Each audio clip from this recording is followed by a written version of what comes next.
तो कल चर्चा चली थी अपनी थोड़ी सी काल द्रव्य के ऊपर। फिर उसके बाद हमने चर्चा की थी कि किसी भी कार्य की सिद्धि में अनेक कारण होते हैं। अपना तो जो बुद्धिपूर्वक अपना पुरुषार्थ है वो यही है कि अपने उपयोग को तत्व विचार में, तत्व निर्णय में लगाने का अभ्यास रखें। और उसके लिए जो निमित्त हैं, माने जिनवाणी का अध्ययन, संगति, सत्संगति, इस प्रकार के समागम बनाने का अपना भावना रखें। बाकी तो होना नहीं होना वो होनहार और कर्म के उदयाधीन है। ठीक है ना। जीव को तो अपनी भावना का फल मिलता है और उस भावना के बल पर ही कर्म के उदय आदि भी अपने आप पलटते हैं। ठीक है ना। कर्म के उदय को जीव नहीं पलट सकता, लेकिन जब ये अपने परिणाम जिस प्रकार के करते हैं उसके हिसाब से कर्म का उदय भी परिवर्तित हो जाता है। ऐसा कोई जरूरी नहीं है कि जैसे कर्म बांधे हैं वैसे ही भोगने भी पड़ेंगे जीव को, क्योंकि जीव के परिणामों के निमित्त से पुराने बांधे हुए कर्मों में भी उत्कर्षण अपकर्षण तो होता ही है, संक्रमण तक हो जाता है। संक्रमण मैंने होता है परिवर्तन। बांधा तो पाप कर्म था, लेकिन जीव के भावों के निमित्त से वो पाप कर्म पलटकर पुण्य रूप भी हो जाता है। बांधा तो पुण्य था, लेकिन जीव के खोटे परिणाम के निमित्त से वो बांधा हुआ पुण्य का बंध भी पाप कर्म रूप परिवर्तित हो जाता है। तो जीव के परिणाम बड़े सामर्थ्यशाली हैं। जीव ऐसे डायरेक्ट कोई पुद्गल में कुछ नहीं कर सकता, लेकिन ये जो अपने परिणाम होते हैं उसके निमित्त से बाहर की परिस्थितियां, कर्म के उदय आदि भी स्वयं में पलटते हैं। चलिए अब चर्चा क्योंकि चलनी है सम्यक तु मार्गणा की।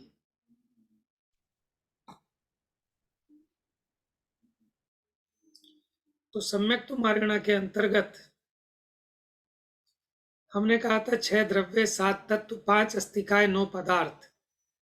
इनका यथार्थ श्रद्धान, इसका नाम सम्यक्त्व है।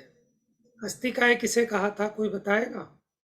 अस्तिकाय ये 2 शब्दों से मिलकर बना है। आपको बताना है क्या होता है अस्तिकाय। जो बहुप्रदेशी हो, जो बहुप्रदेशी होते हैं द्रव्य, उसे वो क्या कहते अस्तिकाय है। हैं? अस्तिकाय। Very good. देखो इसमें 2 शब्द बताए आपको। अस्थि, अस्थि माने अस्तित्व। तो अस्तित्व तो सभी द्रव्यों का है, लेकिन दूसरी चीज क्या है? काय। काय माने बहुप्रदेशी। ठीक है। प्रदेशों का समूह, प्रदेशों का प्रचय, उसको कहते हैं काय। तो 6 द्रव्य अस्तित्व रूप तो हैं, लेकिन 6 द्रव्य काय रूप नहीं है, माने बहुप्रदेशी नहीं है। 6 द्रव्यों में से केवल 5 द्रव्य बहुप्रदेशी हैं। कौन सा द्रव्य बहुप्रदेशी नहीं है? काल द्रव्य। काल द्रव्य।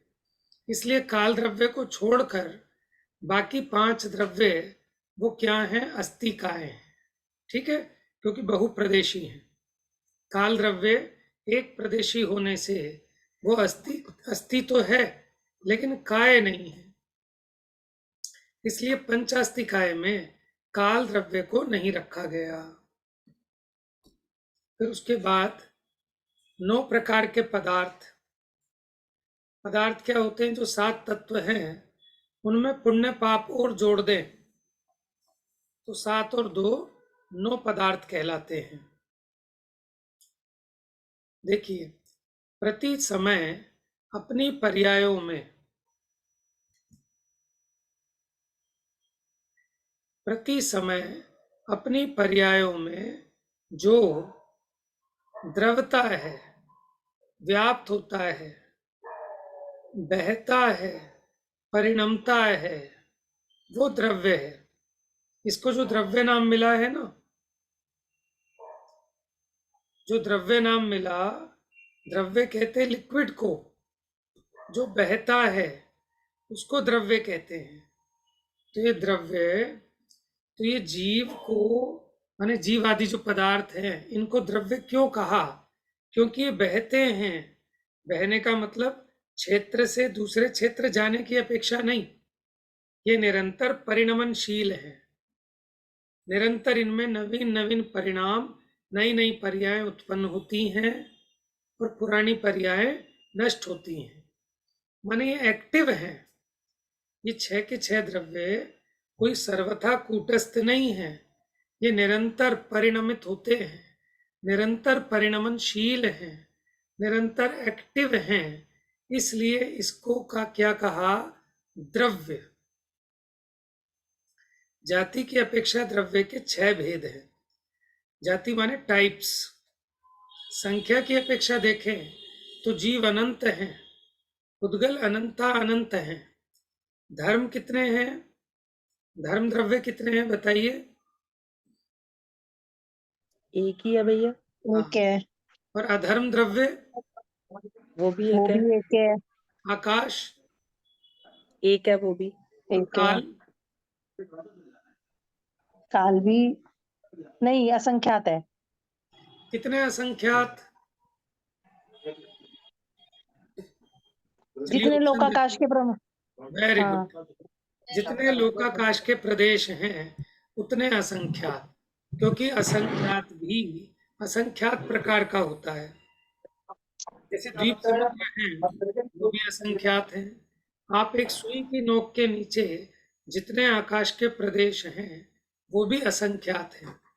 लेकिन ये कितने असंख्यात की बात है?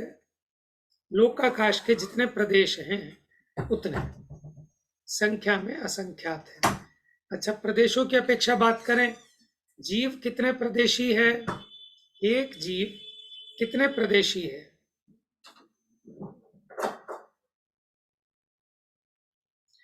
पुराने लोगों में से बताएं भैया।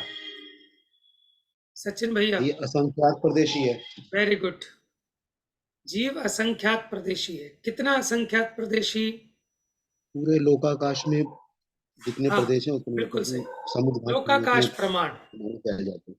ठीक है, क्योंकि जब इसके प्रदेश फैलते हैं केवली समुद्रघात के समय, तब केवली समुद्रघात के समय लोकाकाश के एक एक प्रदेश पर उस आत्मा का एक एक प्रदेश व्याप्त होता है।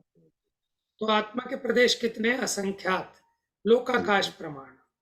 उद्गल कितने प्रदेशी?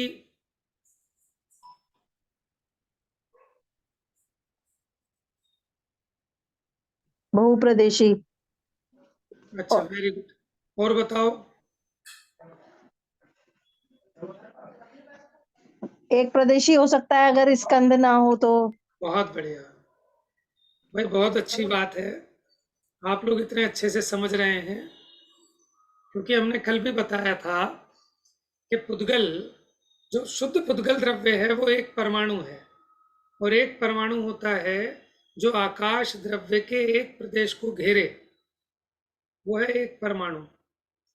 और जब 2 या 2 से अधिक परमाणु मिल जाएं तो बन जाता है स्कंध। अगर वो एक शुद्ध पुद्गल परमाणु है तो वो एक प्रदेशी है।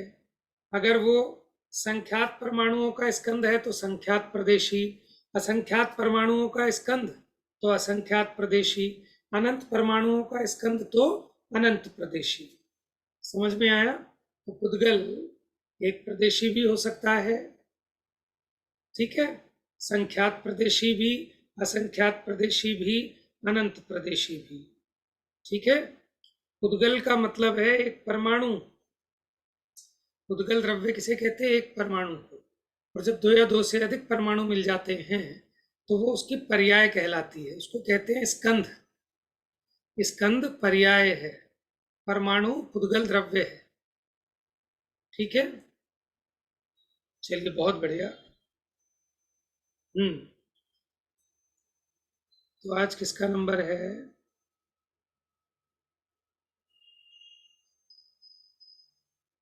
चलिए भाई, पढ़िए, शालू पढ़ो कुछ।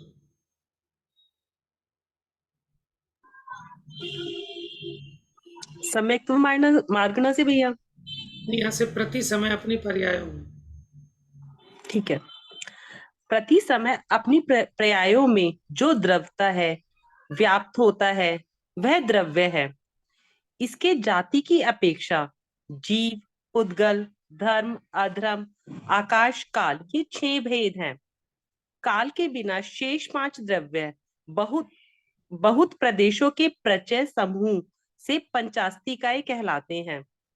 वस्तु के स्वरूप स्वभाव की अपेक्षा जीवादि तत्व है। जीव उन्हें ज्ञान द्वारा जानता है, अतः वे पदार्थ हैं। इन सभी का सम्यक श्रद्धान करना सम्यक्त्व है। देखो, इस- जैसे जीव द्रव्य भी है, जीव अस्तिकाय भी है, जीव पदार्थ भी है, जीव तत्व भी है। तो ये 4 एंगल से क्यों बताया जीव को? तो देखो, द्रव्य में तो ये बताना है कि जो अपनी पर्यायों में द्रवता है, व्याप्त होता है, और प्रदेशों की अपेक्षा उसको अस्तिकाय कहा। और जब वस्तु के स्वरूप की, स्वभाव की मुख्यता से उसी को जीव तत्व कहा, और क्योंकि वो ज्ञान द्वारा जाना जाता है, तो जो ज्ञान के विषय हों वो पदार्थ कहलाते हैं। तो जीव ज्ञान के द्वारा जाना जाता है, इसलिए वो पदार्थ है।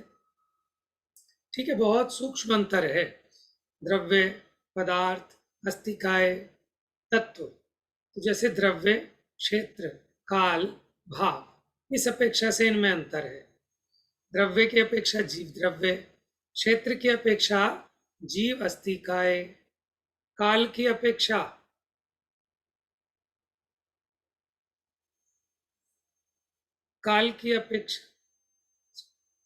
देखो, भाव की अपेक्षा तो तत्व बनेगा, अब बचती है काल की अपेक्षा।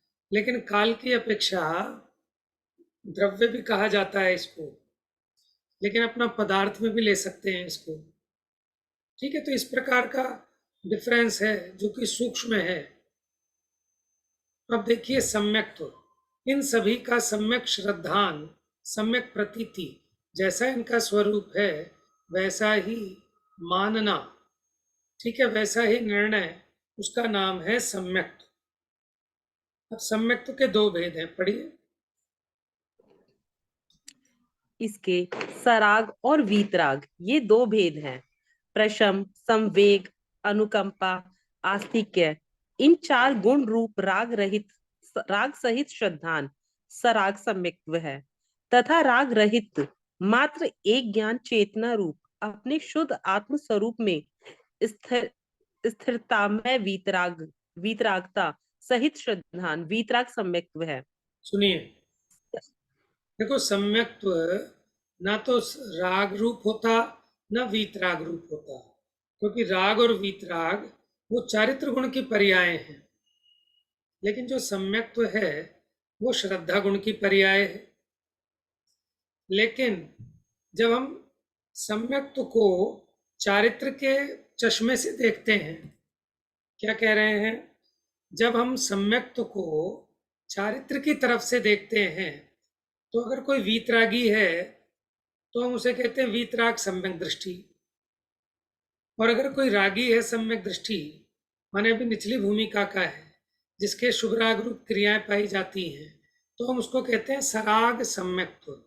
ये समझना, सम्यक्त्व ना तो सराग होता ना वीतराग होता। सम्यक्त्व तो सम्यक्त्व है, वस्तु का जैसा स्वरूप है उसकी श्रद्धा रूप वो सम्यक्त्व है। लेकिन कोई किसी सम्यक दृष्टि के शुभ भाव रूप व्यवहार पाया जाता है।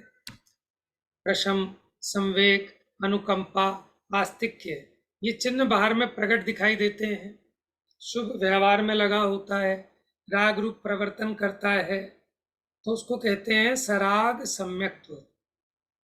और कोई ऊपर के गुण स्थान वाले मुनिराज, जिनके कोई चर्या नजर नहीं आती, बाहर में कोई शुभ राग रूप प्रवर्तन भी नहीं है, अपने स्वरूप में लीन बैठे हैं, तो वो कहलाएंगे वीतराग सम्यक्त्व, वीतराग सम्यक दृष्टि। पढ़िए आगे। सम्यक्त्व मार्गणा के 6 भेद हैं।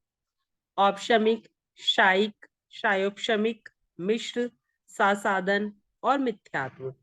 इनका संक्षिप्त स्वरूप इस प्रकार है। हाँ जी, सुनिए, औपशमिक, ये हम आपको बता चुके हैं वैसे तो, है। लेकिन देखो, मोटे रूप में या तो जीव सम्यक दृष्टि होगा, नहीं तो मिथ्या दृष्टि होगा। ये स्थूल निरूपण है। लेकिन अगर हम बारीकी से देखें, सूक्ष्मता से देखें, तो करणान योग इस बात का सूक्ष्म निरूपण करता है और वो कहता है सम्यक तो मार्गणा के 6 भेद हैं कि सम्यक दृष्टि तो होगा, लेकिन सम्यक दृष्टि में भी औपशमिक सम्यक तो हो सकता है, क्षायिक सम्यक तो हो सकता है, छायोपशमिक सम्यक तो हो सकता है, एक मिश्र भी हो सकता है परिणाम, जिसको हम कहते हैं सम्यक मिथ्यात्व। तीसरा गुण स्थान था ना, तो ये भी एक उसका प्रकार है श्रद्धा गुण का। एक सासाधन रूपी श्रद्धा होती है, ठीक है, सासाधन सम्यक तो कहते हैं इसको, और मिथ्यात्व, क्योंकि हम सम्यक्त्व की अपेक्षा जीवों को खोज रहे हैं, तो 6 प्रकार के जीव दिखाई देंगे। ठीक है, अब इसका सामान्य स्वरूप पढ़ेंगे, लेकिन आप लोगों के लिए आपको पता होगा कि फागुन मास की 28 कल से प्रारंभ हो रही हैं। कल अष्टमी है ना, तो कार्तिक फागुन आषाढ़ के अंत 8 दिन माही नंदीश्वर सुर जात हैं, हम पूजे इह ठाई। कि नंदीश्वर द्वीप में जाते हैं देवतागण पूजा करने, लेकिन हम यहीं पर स्थापना करके पूजा करते हैं नंदीश्वर द्वीप की। तो फागुन मास की 28 में लगभग सभी जगह कोई ना कोई विधान आदि कार्यक्रम होते हैं। तो हमारे यहाँ भी कल से सिद्ध चक्र विधान का कार्यक्रम प्रारंभ है सुबह, और शाम को प्रवचन आदि होंगे विद्वानों के। तो हमारा थोड़ा सा ना देखते हैं कि किस तरह मैनेज कर पाएंगे क्लास का। अदरवाइज आप भी क्लास का लोभ छोड़िए और अब फिजिकल लाभ लीजिए मंदिर में अपने अपने जहाँ स्थानीय क्षेत्र में। कल भी मैंने आपको बताया था, ऑनलाइन की अपेक्षा जब आप साक्षात फिजिकली मंदिर जाएंगे तो आपके परिणामों में आमूल चूल परिवर्तन होगा, है ना। तो कोशिश के हम विकल्प छोड़ते हैं, तो हम 8 दिन जो है अपनी क्लास ऑनलाइन बंद रखेंगे, लेकिन आप लोगों ने अपने समय का सदुपयोग करना है, ठीक है ना। उस टाइम आपके नज़दीक मंदिर हो तो मंदिर जाइए, और अगर कदाचित किसी कारणवश ना जा पाए तो यूट्यूब पे बहुत प्रवचन है, सुनिए, नहीं तो अपना पढ़िए, अपने स्वाध्याय की आदत डालिए, असली लाभ स्वाध्याय से होगा, ठीक है ना। तो कल से हमारा स्वाध्याय बंद रहेगा ऑनलाइन का, और फिर संडे से या सैटरडे से बता देंगे जैसा भी होगा ग्रुप पे, ठीक है। अब चलिए इन 6 प्रकार के सम्यक्तों का स्वरूप पढ़ते हैं, फिर ओवर करेंगे क्लास। पढ़िए। औपशमिक सम्यक्त्व अनंतानुबंधी क्रोध मान माया लोभ रूप 4 कषाय मिथ्यात्व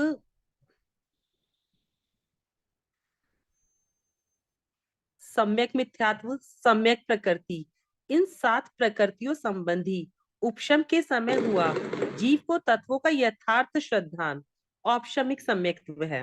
देखिए, ये जो आपको पता है दर्शन मोनिय की 3 प्रकृतियां, मिथ्यात्व, सासाधन और सम्यक्त्व, और 4 अनंतानुबंधी की।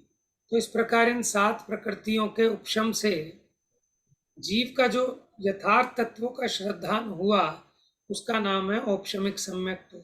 इसी प्रकार इन 7 प्रकृतियों के मूल क्षय से जो जीव को तत्वार्थों का यथार्थ श्रद्धान है, वो क्षयिक सम्यक्त्व। और इसी प्रकार अनंतानुबंधी की 4 मिथ्यात्व और सम्यक मिथ्यात्व, इन 6 प्रकृतियों के उदय का अभाव रूप क्षय, जिसको हमने कहा था कि सर्वघाती स्पर्धकों का उदयाभावी क्षय, जो पूरा घात करती हैं सम्यक्त्व का, वो ये प्रकृतियां हैं, इनका तो उदय का अभाव रूप क्षय। और इन्हीं के भविष्यकालीन निषेकों का जो सत्ता में पड़े हैं और आगामी काल में उदय में आने हैं, वो कहीं समय से पहले अभी उदय में ना आ जाए, तो उनका सदवस्था रूप उपशम और वर्तमान कालीन देशघाती स्पर्धकों का उदय, जैसे सम्यक्त्व प्रकृति देशघाती प्रकृति है, तो इसका उदय रहता है। तो इसके उदय के कारण क्या होता है कि श्रद्धान तो रहता है, लेकिन उसमें चल मल अगाढ़ दोष लगते हैं। अब ये चलमल अगाढ़ दोष क्या है, आपको याद हो, शायद पीछे आया था, जैसे बूढ़े के हाथ में रखी हुई लाठी पकड़ तो रहता है, लेकिन कब कपाती रहती है। जैसे ये शांतिनाथ भगवान हमारे हैं, वो आदिनाथ भगवान तुम्हारे हैं, ये मंदिर हमारा है, वो मंदिर तुम्हारे, स्थूल निरूपण किया। तो ऐसे थोड़े बहुत कुछ दोष लगते हैं सम्यक्त्व में, 25 मल दोष होते हैं। तो क्षयक्षमिक सम्यक्त्व में क्या है कि थोड़ी मलिनता रहती है, इसीलिए इसको वेदक सम्यक्त्व भी कहते हैं। अब देखिए सम्यक मिथ्यात्व पढ़िए। सम्यक मिथ्यात्व। सम्यक मिथ्यात्व नामक दर्शन मोहनीय प्रकृति संबंधी उदय के समय हुआ जीव के तत्वार्थों संबंधी श्रद्धान और अश्रद्धान रूप मिश्र भाव सम्यक मिथ्यात्व है। यहाँ मिश्र रूप परिणाम होता है, जैसे मीठा और खट्टा मिलाने पर एक तीसरे प्रकार का कोई टेस्ट पैदा होता है, उसी प्रकार यहाँ सम्यक और मिथ्यात्व, इसका कुछ मिला जुला ऐसा कोई तीसरे प्रकार का जात्यांतर परिणाम है, उसका नाम है सम्यक मिथ्यात्व, सासाधन सम्यक। साधन सम्यक्त्व। औपशमिक सम्यक दृष्टि किसी जीव के अनंतानुबंधी चौकड़ी में से किसी एक का उदय होते सम्यक्त्व से छूट जाने के बाद भी जब तक मिथ्यात्व की प्राप्ति नहीं हुई है तब तक के भाव सासाधन सम्यक्त्व है। स माने सहित, आसाधना सहित। सम्यक्त्व से तो च्युत हो गया, लेकिन मिथ्यात्व में भी पड़ा नहीं, तो बीच की जो दशा है उसका नाम है सासाधन सम्यक्त्व। गुण स्थानों में भी पढ़ा था हमने मिथ्यात्व। मिथ्यात्व। मिथ्यात्व प्रकृति संबंधी उदय के समय हुआ जीव का आप्त आगम पदार्थ संबंधी अतत्व श्रद्धान तत्वार्थों का अश्रद्धान मिथ्यात्व है। आप तो पता है आपको, सच्चे देव को आप्त कहते हैं। आगम पता है जिनवाणी, पदार्थ आपको पता है नो पदार्थ, इन संबंधी विपरीत मान्यता वो मिथ्यात्व है। भैया 9 पदार्थ कौन कौन से हैं? 7 तत्वों के नाम पता है, जीव, अजीव, हाँ, आश्रव, आश्रफ बंद। और हाँ निर्जल, जी। मोक्ष। इनमें पुण्य और और पाप पाप और को पुण्य। जोड़ दें अच्छा, तो ये हो जाते हैं 9 पदार्थ। अब अपनी ठीक 14 है। मार्गणाएं पूरी होने वाली हैं, तो हम एक काम करते हैं, आज इसको पूरा कर ही देते हैं, 5-10 मिनट में हो जाएंगी। अब आइए अगली मार्गणा है संगी मार्गणा। संगी मार्गणा क्या है, इसके 2 भेद हैं, संगी असंगी।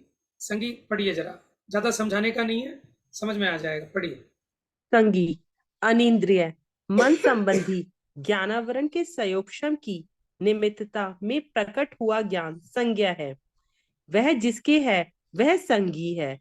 जो शिक्षा क्रिया उपदेश आलपादि को ग्रहण करता है वह आलाप, संगी है। आलाप, आलाप आदि को। आलाप लगाना। क्या होता है आलाप? जैसे हम आपको लगवा के देखें, जैसे हम ये 14 मार्गणाएं पढ़ रहे हैं, ठीक है, अब हम देखें संगी मार्गणा में जो संगी जीव है वो कौन कौन से गुण स्थानों में पाया जा सकता है। इस प्रकार के अगर हम आलाप लगा के देखें, ठीक है ना, भेद प्रभेद लगा लगा के देखें, इनको कहते हैं आलाप। तो ये मन सहित जीव ही कर सकता है। शिक्षा को, किसी क्रिया को, किसी उपदेश को, इनको ग्रहण कर सकता है, वो मन सहित ही ग्रहण कर सकता है। पढ़िए। हित में प्रवृत्ति हित में प्रवृत्ति और अहित अहित के निषेध रूप हिताहित के ग्रहण त्याग संबंधी सीख को अंगीकार करना शिक्षा है। शिक्षा किसे हाथ कहते पैर हैं, तो समझ लेना शिक्षा किसे कहते हैं। हित में प्रवृत्ति और अहित के निषेध रूप, ठीक है, हित का ग्रहण अहित का त्याग, ऐसी जो शिक्षा है, सीख है, उसको अंगीकार करना शिक्षा है। पढ़िए आगे। हाथ पैर आदि के हलन चलन से दूसरों के अभिप्राय को जानना क्रिया है। यानी इशारे को समझना। चिल्ला ये मन वाला ही समझ सकता है इशारे को, जैसे हमने ऐसे कहा, जैसे डोगी वगैरह समझ लेते हैं, मन सहित हैं। पढ़िए आगे। चिल्लाना मारना पीटना दंड देना इत्यादि मारण तारण रूप विधान द्वारा दूसरों के अभिप्राय को ग्रहण करना उपदेश है। श्लोक आदि पाठ पढ़ना याद कर लेना आलाप है। कार्य अकार्य का विचारक तत्व अतत्व को सीखने वाला नाम आदि के संकेतों को समझने वाला जीव मन सहित संगी है। पढ़िए आगे। असंगी, इससे विपरीत शिक्षा, क्रिया, उपदेश, आलाप आदि को ग्रहण करने में असमर्थ होना असंगी है। मन से रहित, यथा योग्य स्पर्शन आदि के इंद्रियों से सहित जीव असंगी है। वीतरागी सर्वज्ञ भगवान संगी असंगी इन दो भेदों से रहित है। इस प्रकार संगी मारना के दो भेद हैं। चलिए आहार मार्गणा। आहार मार्गणा, आहारति इति आहार, जो ग्रहण होता है वह आहार है। इसके दो भेद हैं, आहारक और अनहारक। आहारक, औदारिक, वैक्रिक, आहारक इन तीनों शरीर में से किसी एक शरीर संबंधी नाम कर्म की प्रकृति के उदय में शरीर, वचन, द्रव्य, मन रूप होने योग्य क्रमशः आहार वर्गणा, भाषा वर्गणा, मनोवर्गणा रूप 9 कर्म वर्गणाओं को ग्रहण करना आहारक है। आहारक का मतलब ग्रहण करना। जो औदारिक वैक्रियक आहारक शरीर संबंधी जो वर्गणाएं हैं उन वर्गणाओं को ग्रहण करे वो आहारक। पढ़िए आगे। अनहारक, इन 9 कर्म वर्गणाओं का ग्रहण नहीं होना अनहारक है। विग्रह गति को प्राप्त चारों गति वाले प्रतर और लोक पूर्ण समुद्घात को प्राप्त संयोगी जिन, अयोगी जिन तथा सभी सिद्ध भगवान अनहारक हैं। इन अवस्थाओं में 9 कर्म वर्गणाओं को ग्रहण नहीं होता है। सभी शेष सभी संसारी जीवों के प्रति समय 9 कर्म वर्गणाओं का ग्रहण होने से वे आहारक हैं। देखो अनाहारक कौन कौन है। एक तो विग्रह गति में ये पुद्गल वर्गणाओं को ग्रहण नहीं करता इसलिए अनाहारक है। कौन कौन सी वर्गणाओं को? औदारिक, वैक्रियक और आहारक शरीर संबंधी वर्गणाओं को। बाकी कारमान वर्गणाओं का ग्रहण तो विग्रह गति में भी चल रहा है। ठीक है, किसकी बात है? औदारिक, वैक्रियक, आहार शरीर के योग्य जो पुद्गल वर्गणाएं हैं उनको ग्रहण नहीं करता इसलिए अनारक है। तो विग्रह गति में नहीं ग्रहण करता। और जब ये समुद्घात होता है ना केवली भगवान के, तो उसमें एक प्रतर रूप और एक लोक पूर्ण रूप जो उसका स्टेप है उसमें भी आहारक नहीं होता। फिर जब योगों का अभाव हो गया 14वें गुणस्थान अयोग केवली गुणस्थान में, और सिद्ध भगवान को इन पुद्गल वर्गणाओं का ग्रहण नहीं होता इसलिए वो अनाहारक हैं। इनके अलावा बाकी सभी जीव आहारक हैं। अब इसमें बस ये अपने 14 मार्गणाएं पूरी हो गई। अब यहाँ प्रसंग प्राप्त समुद्घात का निरूपण आएगा, वो अब हम बाद में करेंगे कि समुद्घात क्या होता है। ठीक है, वो अलग प्रकरण है, उसको नेक्स्ट क्लास में लेंगे। आज इतना ही। ठीक है। जा वाणी के ज्ञान से सूझे लोकालो, सो वाणी मस्तक नमो सदा देत हूँ धो।